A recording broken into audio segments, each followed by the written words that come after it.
Ini, gigi terkatup cukup keras untuk menghancurkan setiap saat. Tinjunya cukup kencang untuk mengeluarkan darah merah tua. Gemetar dan kejang-kejang yang tidak bisa dikendalikan. Cukup marah untuk mengubah rambutnya menjadi putih merah. Semuanya berwarna merah. Segala sesuatu di depan matanya ternoda merah dengan darah. Puncak gunung hijau subur diwarnai merah darah. Sifatnya tersapu dalam satu hari. Kematian. Yang tersisa hanyalah kematian. Apa tujuan semua pertumpahan darah ini? Chung Myung mencakar gagang pedang yang tertancap di bahunya, mencabut panjang pedang plum blossom yang patah. Lengan kirinya hilang hanya sobekan lengan bajunya yang tertiup angin. Kakinya tidak terluka, namun dia hampir tidak bisa bergerak. Perutnya menganga dengan lubang sebesar kepala bayi. Namun, Chung Myung tidak bisa merasakan sakitnya. Rasa sakit di tubuhnya tidak seberapa dibandingkan dengan gejolak di hatinya. Igim Wignam Sahyung Jangmun. Dia menemukan mayat Jangmun dari sekte Gunung Hua yang dibuang. Mengapa itu sangat tidak adil? Mengapa orang mati bahkan tidak bisa memejamkan mata? Sajae, tubuh terbelah Sajae Chunggong menghantuinya. Sajil, semua orang sudah mati. Semua sekte Gunung Hua yang terbaik dan tercerdas, yang telah berjanji untuk mendaki gunung bersama-sama, untuk menjaga wilayah mereka, untuk menyebarkan nama mereka jauh dan luas, telah pergi ke tempat di mana mereka tidak dapat kembali. Dan para sajil mereka mengikuti mereka. Chung Myung mengatupkan giginya. Pengorbanan mereka adalah pengorbanan yang mulia. Kematian mereka adil dan mulia. Tapi siapa yang berani memuji kematian mereka? Siapa yang berani? Tatapan Chung Myung terkunci pada pelaku, orang yang telah membangkitkan amarahnya yang tak terduga. Iblis dari langit, pemimpin sekte, iblis surgawi, pemandangan pria tercela ini duduk bersila di lautan darah dan darah kental, membangkitkan emosi aneh di Chung Myung. Bahkan dalam adegan neraka ini, iblis surgawi tampak sangat tenang. Tidak, ketenangan tidak cocok untuknya sekarang. Puluhan pedang menembus tubuhnya, dan 2 tombak menembus perutnya. Setiap orang telah menghabiskan hidup mereka untuk menggulingkan iblis itu. Pertempuran antara pasukan terakhir, yang hanya terdiri dari elit sekte, dan iblis surgawi berakhir dengan kehancuran. Apakah itu memuaskan? Akankah orang mati beristirahat dengan tenang? Mereka tidak mau. Bahkan jika mereka melakukannya, Chung Myung tidak bisa. Butuh semua yang dia miliki untuk menghentikan kemarahan mencuri rasionalitasnya.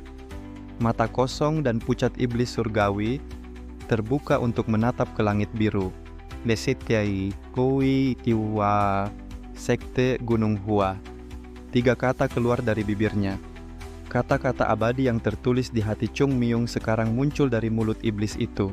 Sungguh disayangkan, murid sekte Gunung Hua. Kalau saja Anda bisa keluar dari sini, Anda bisa membanggakan prestasi Anda. Tutup mulutmu yang menjijikan itu. Kamu masih bisa bangga dengan tindakanmu. Dengan bantuan banyak orang, pedangmu akhirnya mencapai tubuhku. Diam. Perut Chung Myung bergejolak hanya karena mendengar nama sektenya dari mulut sial itu. Betapa malangnya. Setan surgawi sedang sekarat. Bahkan sebagai iblis terhebat sepanjang masa, dia tidak dapat bertahan dari kehancuran dantiannya, dan organ-organnya dihancurkan. Kejernihan yang luar biasa penampilannya, tidak lebih dari napas terakhir hidupnya. Tapi kenapa? Mengapa seorang pria sekarat tampak begitu santai? Chun Ma tidak bisa dimengerti oleh Chung Myung. Jika saya diberi hanya 1 hari lagi, saya akan benar-benar menjadi makhluk yang layak mendapatkan nama iblis surgawi. Ini juga takdir. Chung Myung mencengkeram pedang yang ditariknya dari bahunya. Pisau yang ditempa dengan tajam memotong telapak tangannya. 1 langkah, langkah lain. Di akhir perang yang panjang dan mengerikan, Chung Myung tertatih-tatih menuju iblis surgawi. Ingat ini, murid sekte Gunung Hua. Mata Chun Ma tampak tanpa emosi, bahkan saat Chung Myung mendekat. Ini bukanlah akhir, setan akan kembali. Dan ketika itu terjadi, Dunia akan ditaklukkan oleh iblis. Iblis tidak akan pernah bisa dihentikan. Kepala iblis surgawi jatuh ke tanah. Chung Myung menghancurkan kepala iblis surgawi, matanya masih terbuka. Perang telah berakhir. Dunia akan mengingat kemenangan mereka. Tapi Chung Myung tahu, tidak ada kemenangan di sini. Tidak ada yang memenangkan perang ini. Akhirnya, Chung Myung tidak lagi memiliki kekuatan untuk berdiri. Kematiannya yang tak terhindarkan akan datang. Chung Myung mengangkat kepalanya ke langit. Bahkan setelah pertumpahan darah seperti itu, langit masih biru, seolah tidak peduli dengan apa yang terjadi di bumi. Apa yang akan terjadi pada sekte Gunung Hua? Setiap orang yang mendaki gunung itu mati. Bahkan jika ada yang selamat, mereka mungkin sedang menghembuskan nafas terakhirnya. Tidak ada klan yang menderita sebanyak sekte Gunung Hua. Dan penyesalan. Itu adalah penyesalan. Apakah ada makna dari apa yang terjadi? Apakah darah yang tumpah dari sekte Gunung Hua berarti sesuatu? Saya tidak tahu lagi. Sahyung Jang, Chung Myung jatuh ke samping. Jubahnya yang putih bersih, dicat dengan bunga plum berdaun 5, terbentang di depan matanya. Kematian yang tidak bersalah. Akhir yang sepi, tanpa saksi. Orang suci pedang, bunga plum yang hebat dari sekte Gunung Hua, sekarat seperti anjing. Oh, tapi kematianmu lebih baik daripada kematianku. Karena ada seseorang yang menangisimu. Chung Myung menangisi mereka. Maaf, Sahyung Jangmun. Penglihatan Chung Myung memudar. Jika dia mencurahkan sedikit lebih banyak waktunya untuk berlatih, apakah dia bisa menyelamatkan setidaknya satu orang?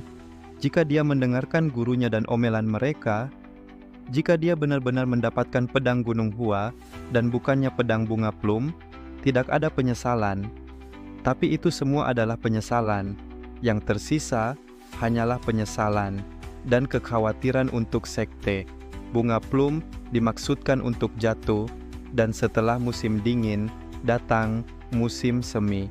Gunung Hua, murid ke-13 dari sekte Gunung Besar, Hua, orang suci pedang bunga plum, Chung Myung, yang membunuh iblis surgawi di puncak 100.000 pegunungan dari sekte iblis surgawi, tertidur lelap.